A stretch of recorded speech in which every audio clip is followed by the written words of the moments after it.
Olá, boa noite. Boa noite. Papa vai a hospital em Roma. Francisco passa por exames clínicos e retorna ao Vaticano. Enviado do Papa na Ucrânia. Cardeal Zuppi agradece por encontros, em especial com o presidente Volodymyr Zelensky. Explosão no sul da Ucrânia atinge represa e inunda vilarejos da região. Apresentado na Câmara dos Deputados relatório sobre reforma tributária. No Dia Nacional do Teste do Pezinho, saiba por que é importante fazer o exame oferecido pelo SUS. E a visita ao Museu de Ouro Preto, que preserva acervo dedicado aos oratórios. O Canção Nova Notícias está começando.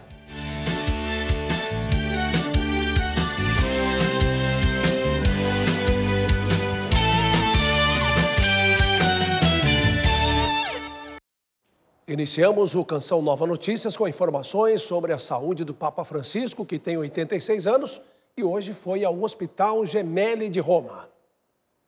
De acordo com informações da sala de imprensa da Santa Sé, divulgada nesta terça-feira pelo diretor Matteo Bruni, o Papa Francisco esteve no Hospital Gemelli para se submeter a alguns exames clínicos e já retornou ao Vaticano. O Santo Padre não ficou muito tempo no hospital e está bem, segundo o porta-voz da Santa Sé. No final de março, o Papa foi internado para tratar uma infecção respiratória. Francisco não tem audiências públicas programadas para as terças-feiras e a presença dele está confirmada na catequese desta quarta-feira, na Praça São Pedro. De Roma, Danúbia Gleiser para o Canção Nova Notícias. Desde o início da guerra na Ucrânia, há mais de um ano, o Papa Francisco tem se mostrado próximo do povo ucraniano com suas preces e orações.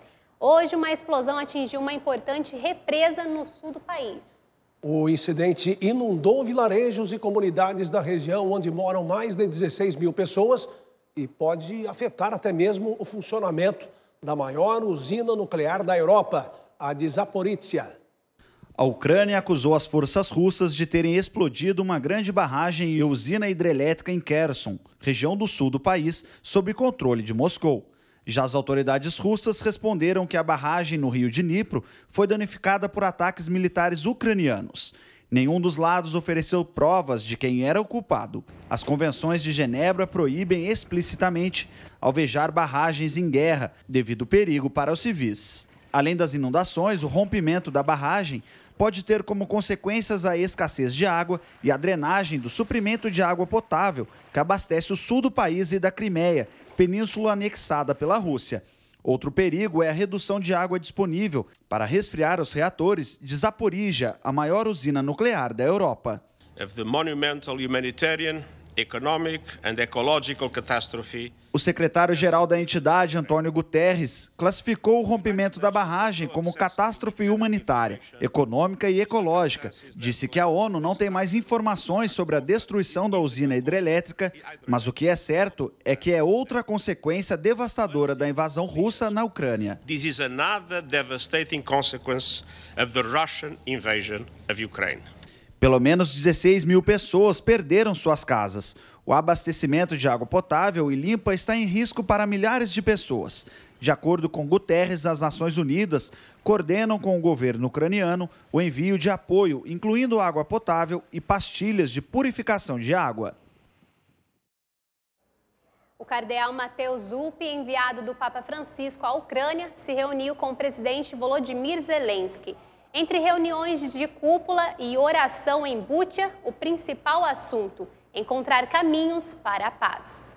Encontros de trabalho e oração trouxeram à superfície vários aspectos de 15 meses de uma tragédia: a guerra entre Rússia e Ucrânia.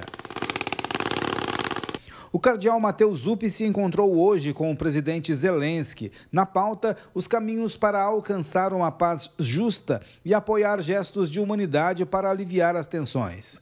Outro assunto tratado pelo cardeal foi a questão das crianças ucranianas nos territórios ocupados pelos russos e a situação dos prisioneiros, inclusive os civis. Zelensky e Zuppi discutiram a realidade vivida pela Ucrânia, a fórmula de paz e a cooperação humanitária da Santa Sé neste processo. O presidente ucraniano enfatizou que a Rússia continua a cometer crimes de guerra. O último deles, a explosão da barragem de Kakhovka, o que é proibido pela Convenção de Genebra. Agora a gente vem para o Brasil porque uma sessão solene na Câmara Legislativa do Distrito Federal marcou o lançamento da Frente Parlamentar Católica. O bispo auxiliar de Brasília, Dom José Aparecido, foi recebido por parlamentares e presidiu a missa.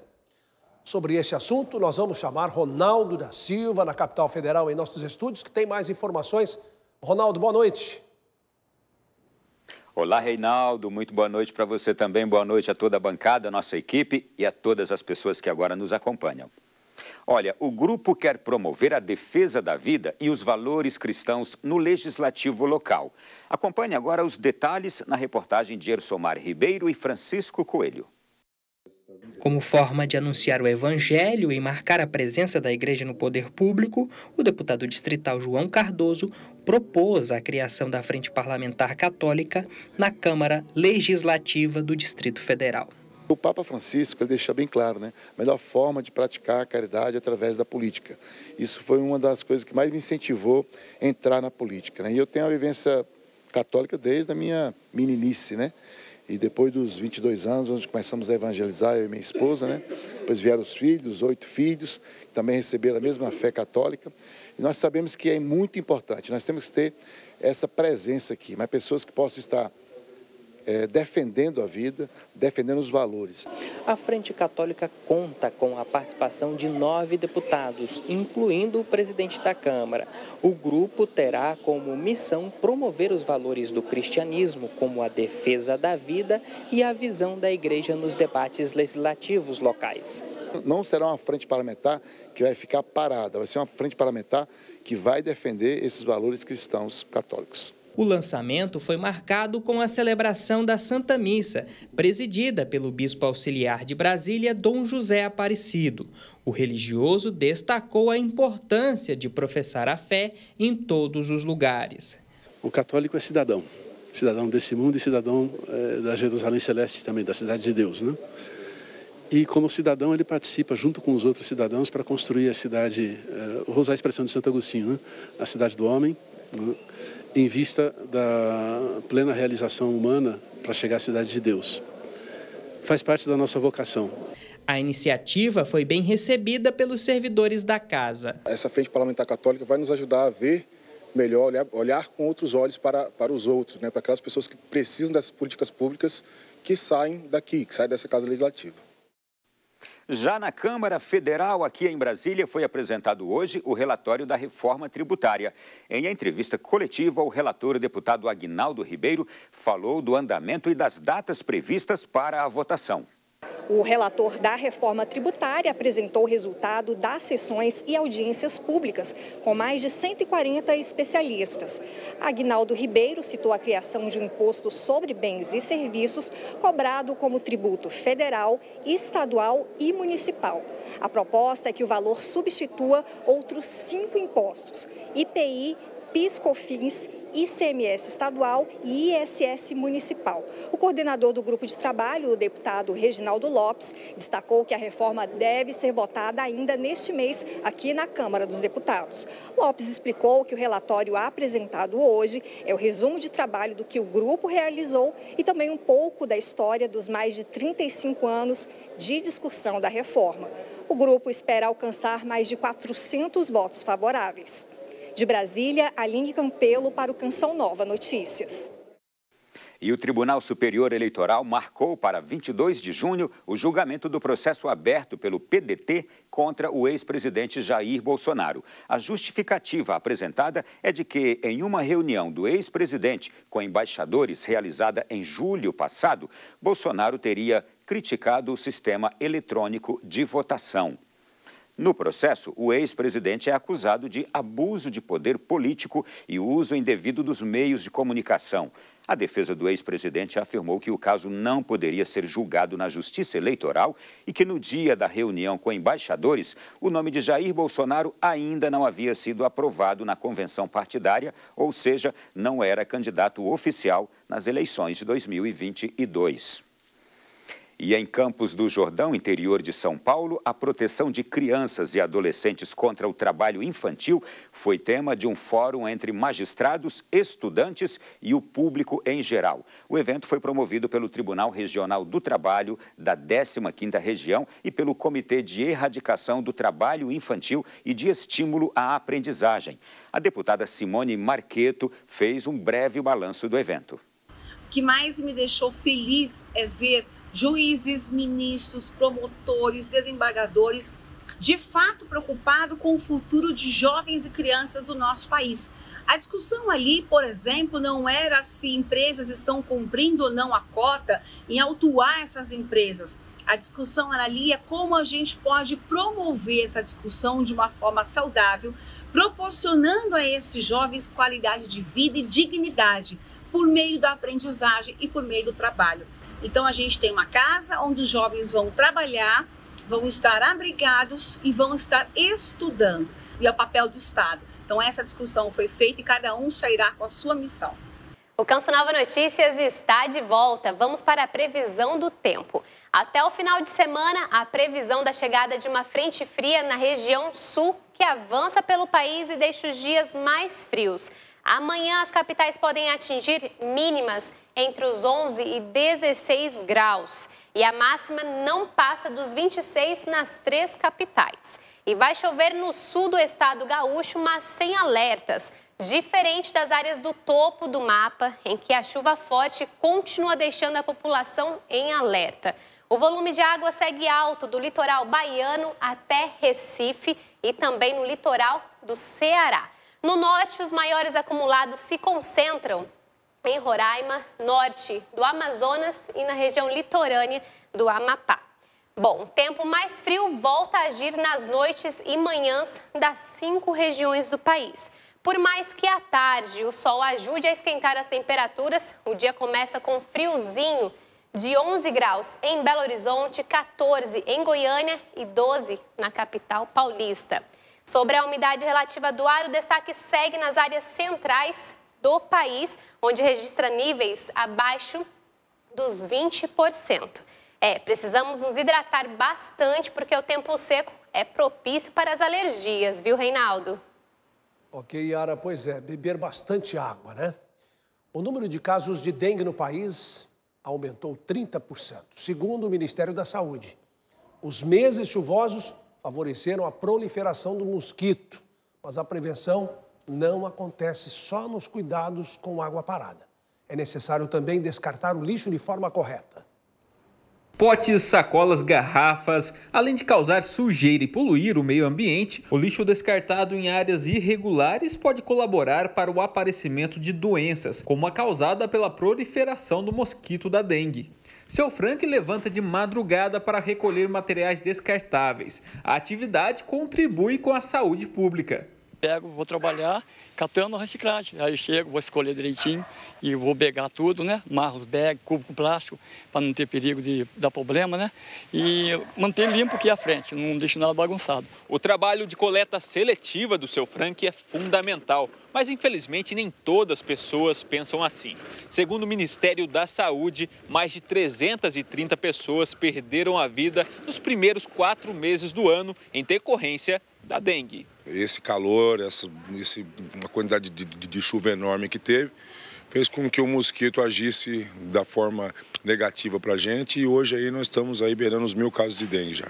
A cidade paulista de Pindamonhangaba registrou alta de mais de 150% no número de casos este ano. O descarte incorreto do lixo é uma das agravantes. Não deixar nada que possa acumular água jogado lá no fundo do quintal, que o grande problema foi esse material que fica jogado aí no quintal, parando água e acumulando mosquito.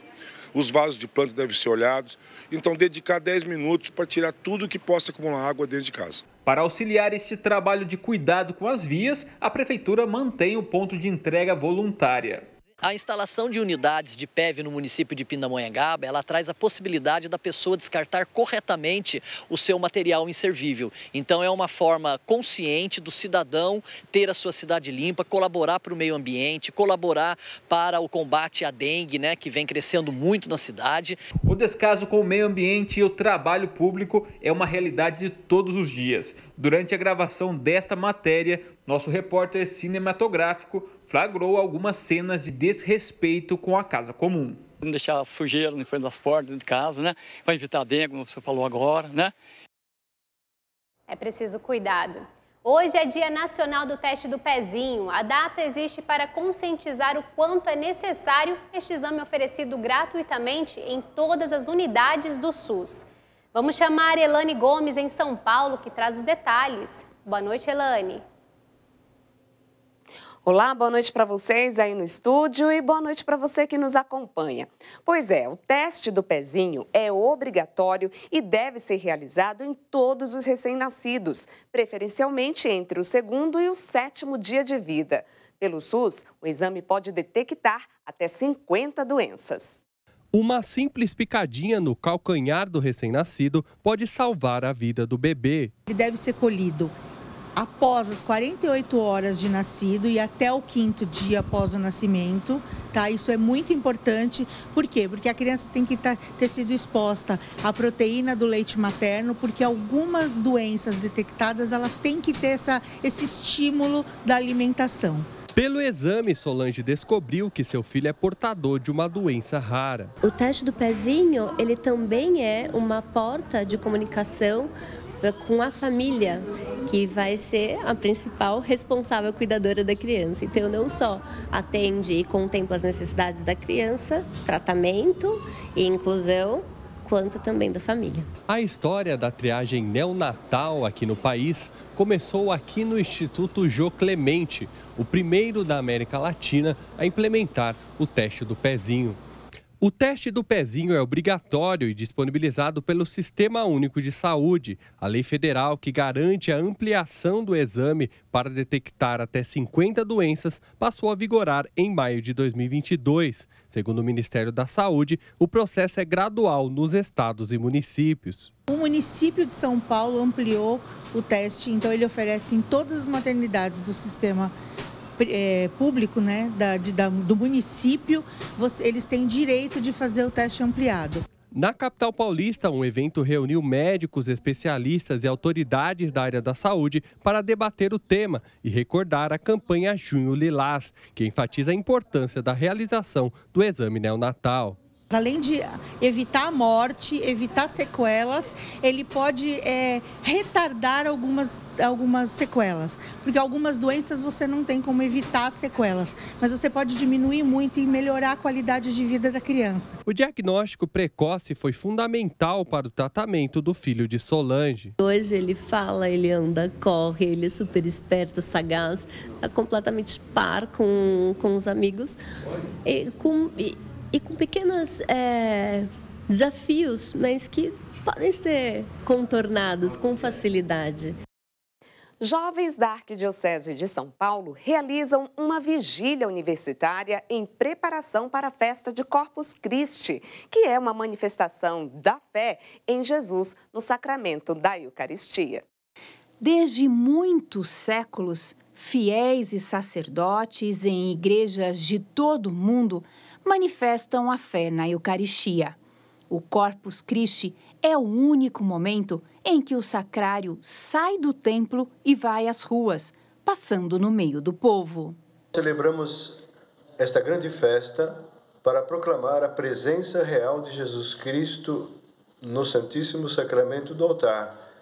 Por isso se fazem as cerimônias das procissões do Corpus Christi para mostrar ao mundo, às ruas, às cidades nossas todas, que Jesus está presente. A vigília universitária da Arquidiocese de São Paulo acontece desde 2014 e tem o objetivo de incentivar entre os jovens estudantes a adoração ao Santíssimo Sacramento.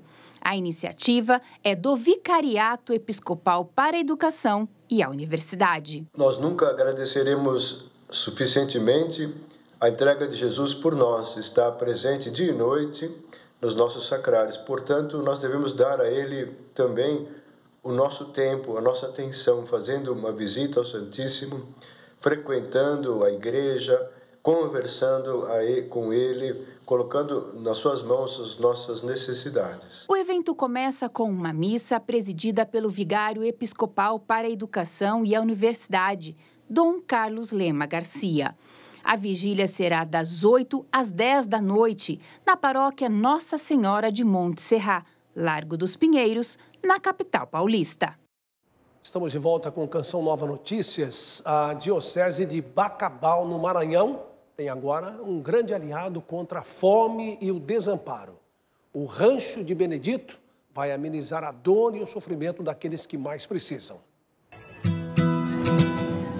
De acordo com o Catecismo da Igreja Católica, a solidariedade é um dever de cada cristão. Todas as formas de caridade contribuem para minimizar problemas socioeconômicos, como a fome.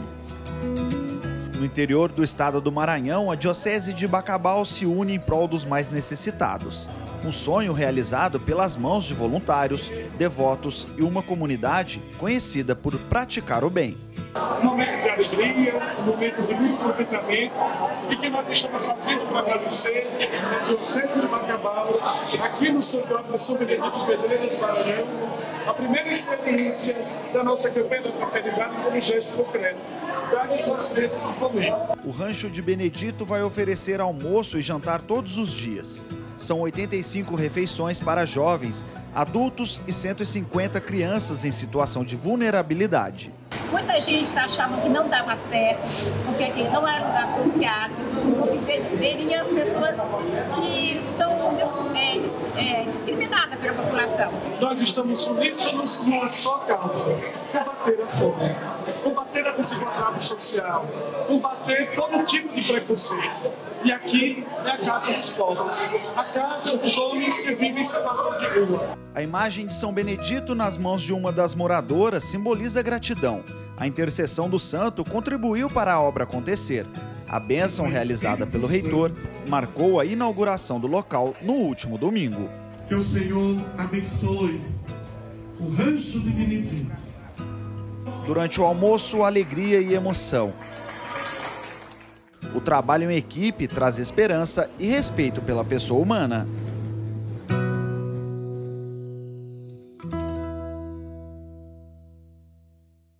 Um belíssimo projeto de amor e doação. Vamos voltar a São Paulo com Elane Gomes para falar de um assunto triste de saúde pública, a dependência química. Elane? Os dados são do Ministério da Saúde e do IBGE e mostram que houve um aumento de casos de alcoolismo entre mulheres. O índice foi registrado em 12 capitais e no Distrito Federal. Curitiba, São Paulo e Goiânia tiveram as maiores altas. Eu comecei a beber sem me dar conta de que eu estava fazendo uso do álcool. Eu chegava de um dia difícil de trabalho e achava que, vou tomar uma taça de qualquer coisa e vou dar uma relaxada, né? E aí, de repente, eu já estava planejando chegar em casa para poder beber. O caso de Cláudia não é uma exceção. Dados do IBGE, em parceria com o Ministério da Saúde, mostram que a pandemia contribuiu para o aumento do alcoolismo entre a população feminina no Brasil, um problema que se acentuou na última década. O consumo excessivo de álcool entre as mulheres aumentou 40% no período de 2010 a 2020. O índice foi registrado em 12 capitais e no Distrito Federal. Curitiba, São Paulo e Goiânia registraram as maiores altas. Evoluiu muito o uso entre as nossas adolescentes, que é o grupo de risco, né, de 13 a 17 anos, mas que também aumentou o risco naquela mulher, né, que numa sobrecarga, que está ali no trabalho, né, então mulheres acima de 35 anos, né, começa a viver também o uso abusivo do álcool, o final de trabalho. Para a Cláudia, a dependência veio acompanhada de depressão, problemas físicos, afastamento do trabalho e da família. Por incentivo da irmã, decidiu buscar ajuda. De fato, eu tinha perdido totalmente o controle da minha vida, que o álcool tinha me tornado uma escrava mesmo, assim, então era uma doença. Essas mulheres não estão sozinhas. Os Alcoólicos Anônimos mantêm um grupo de apoio para as vítimas do alcoolismo. A Coxa de Retalhos é aquele espaço que diz: mulheres, nós estamos aqui para te acolher. Aqui você pode ser, aqui você pode falar. Cláudia contou com o apoio do AA e hoje é voluntária no grupo. Cada um de nós vai chegar com a sua história. Então, essa porta está aberta. Se você tem o desejo de parar de beber e quer fazer alguma coisa por isso, procure Alcoólicos Anônimos. O Vaticano divulgou hoje o programa da viagem apostólica do Papa Francisco a Portugal por ocasião da 37ª Jornada Mundial da Juventude, de 2 a 6 de agosto. Francisco parte para Lisboa na quarta-feira, 2 de agosto. Na chegada ao país, ele vai participar da recepção oficial, cerimônia de boas-vindas, visita de cortesia ao presidente e encontro com as autoridades, sociedade civil e o corpo diplomático. Na tarde do mesmo dia, o Papa terá um encontro com o primeiro-ministro e reza a oração das vésperas com os bispos, padres e demais religiosos. Uma visita ao Santuário de Fátima está prevista na programação da viagem. Aliás, a programação completa você pode ver no site noticias.cançãonova.com. O CAC, Centro de Atendimento Comunitário, realizou neste fim de semana a 18ª Feira Interdisciplinar. O evento apresenta as inúmeras atividades realizadas pelos alunos das oficinas da Rede de Desenvolvimento Social Canção Nova. Para começar, tem o judô e o catar do karatê. As pequenas chegam com o balé. E a sintonia na coreografia adolescente. A feira interdisciplinar revela muitos talentos e muitos artistas. Que da hora os quadros, eu nem tinha visto. Dá até para aprender manutenção de computador com o professor Douglas. E futsal com o professor Daniel Fogaça. Os pais participam como se estivessem em quadra. Ah, não, Giovani, aperta, Giovani! Boa, Davi! Meu goleiro! A ansiedade, né, de querer vencer, de querer estar junto, é muito legal. E para nós pais, né, ficamos muito felizes com isso. Um projeto muito bom, né, que acaba que as crianças têm o que fazer, tem uma profissão também daqui a pouco, então está de parabéns, muito legal. As oficinas educacionais são para formar homens novos para o mundo novo. Formar homens novos para um mundo novo, um cidadão consciente, com certeza muda a sociedade. Muito mais que troféus que perecem, essa turma aí já entendeu que a maior conquista está num degrau bem mais alto que qualquer pódio. E aprendem a lutar por isso, a lutar para ganhar o céu. Que alegria, né? Esta é uma das atividades promovidas pela Canção Nova em favor daqueles que mais precisam. Isso também é evangelização. E você, sócio e benfeitor, contribui com suas doações. Vejam só, nós estamos com 12% de nossa meta para o mês de junho na campanha do projeto Dai-me Almas. Vá lá, acesse clube.cançãonova.com, escolha a melhor maneira de você ajudar.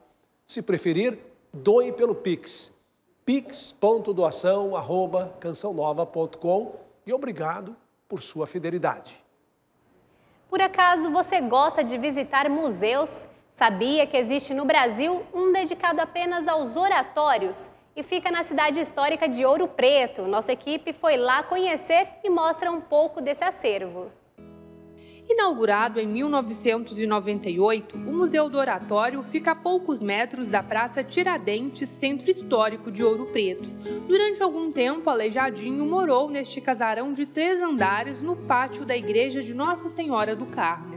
Do final dos anos 90 para cá, o local abrigou o museu com 162 tipos de oratórios e mais de 300 imagens. São obras de origem brasileiras.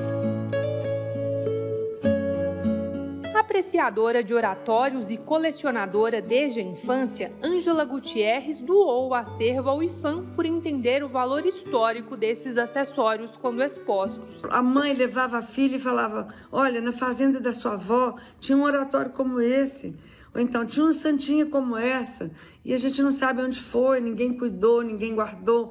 E aquilo foi criando em mim assim, uma sensação muito boa de que era realmente necessário sair em busca de oratórios e criar, formar uma coleção. No primeiro andar estão alguns oratórios itinerantes, usados no pescoço para guardar esmolas, ou usados como pingentes pelas mulheres da época, ou ainda em forma de arca, usados nas viagens eclesiásticas, guardando paramentos litúrgicos. Ele é um acessório fundamental na vida dos tropeiros, dos viajantes, dos esmoleres, das várias categorias que o oratório tem. Já os oratórios domésticos e ermidas ficam no segundo andar do museu. Estes últimos tinham função doméstica e pública de capela, especialmente de propriedades rurais que, longe das vilas, necessitavam de local apropriado para o cumprimento dos ofícios.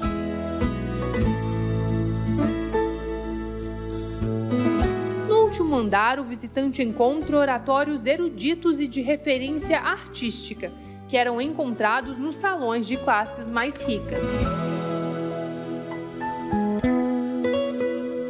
Esse oratório tem uma história especial. O objeto religioso foi colocado no quarto de alguém que, anos mais tarde, se tornou um santo da igreja. O objeto esteve no quarto em que o então Papa João Paulo II ficou no Rio de Janeiro em 1997. As obras ajudam a entender os costumes de um tempo. Para Kelly, a visita ao museu foi a chance de voltar no tempo e na fé vivenciada pela família em sua infância. Eu lembro que esse oratório passava na cidade inteira, era uma cidade pequena, então quando chegava na nossa casa, assim, era uma alegria, assim, que a gente... E aí era uma devoção também, né, que a gente respeitava, né, e sabia que era um momento bem especial.